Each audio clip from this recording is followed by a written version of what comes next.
Apakah yang disebut dengan bid'ah itu sesat? Semua bid'ah itu di neraka? Itu hanya bid'ah tertentu aja. Semua. Assalamualaikum warahmatullahi wabarakatuh. Dalam kesempatan kali ini kami ingin sharing dan berbagi pengalaman kepada teman-teman yang mencintai manhaj salaf ini. Jadi sebagaimana kami fahami barusan bahwa Ustadz Yazid dan kawan-kawannya memahami setiap perkara itu melalui hadis kullu muhdatsatin bid'ah wa kullu bid'atin dalalah wa kullu dalalatin finnar.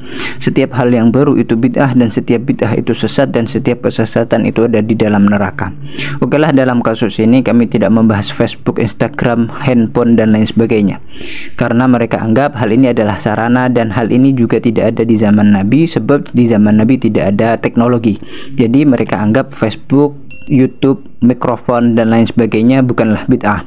Dan dalam kesempatan kali ini kami ingin sharing dan berbagi pengalaman kepada teman-teman yang mencintai manhaj salaf ini.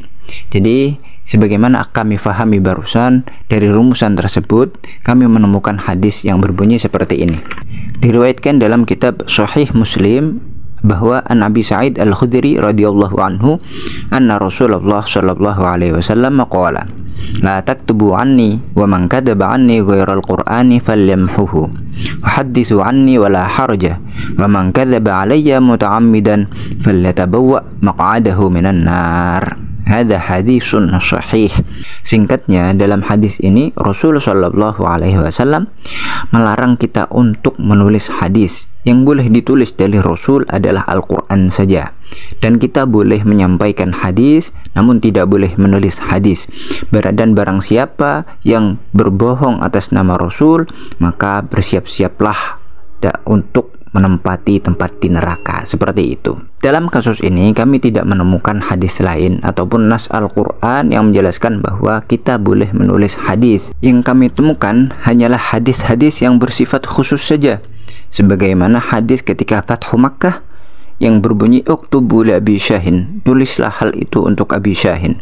Ada juga hadis yang menjelaskan penulisan tentang sedekah dan juga tentang zakat. Akan tetapi tidak ada hadis yang secara jelas memperbolehkan kita umat Islam untuk menulis hadis. Dan jangan sampai ada yang mengatakan tulisan itu cuma sarana untuk menyampaikan, jadi gak apa-apa nulis hadis. Ingat, dalam hadis tersebut menggunakan redaksi la taktubu, jangan kalian menulis artinya.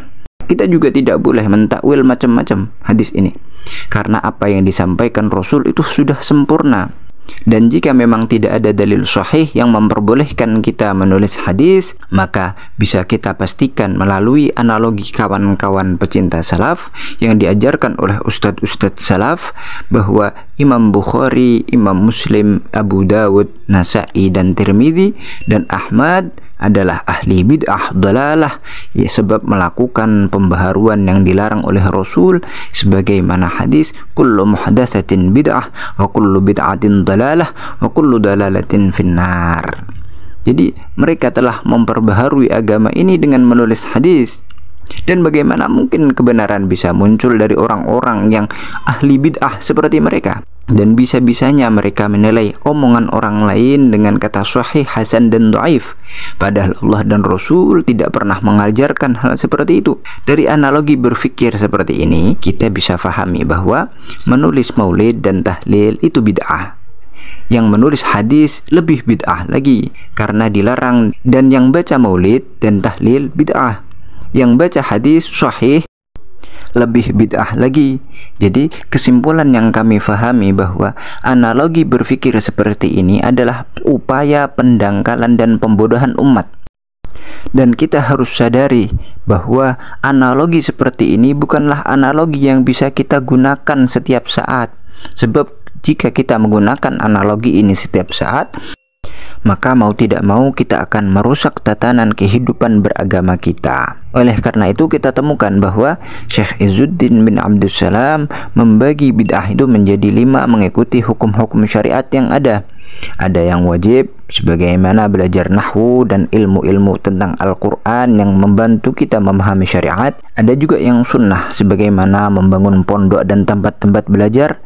Dan ada juga yang makruh sebagaimana menghias masjid. Dan ada juga yang mubah sebagaimana musafahah. Dan ada juga yang haram, sebagaimana membid'ahkan orang lain dan menganggap orang lain sebagai syirik dan kufur. Mungkin cukup seperti itu saja dari kami. Mohon maaf jika ada kesalahan, dan semoga kita selalu diberi hidayah, taufik dari Allah, selalu menuju jalan yang benar. Dan silahkan di-share jika ini bermanfaat. Wassalamualaikum warahmatullahi wabarakatuh.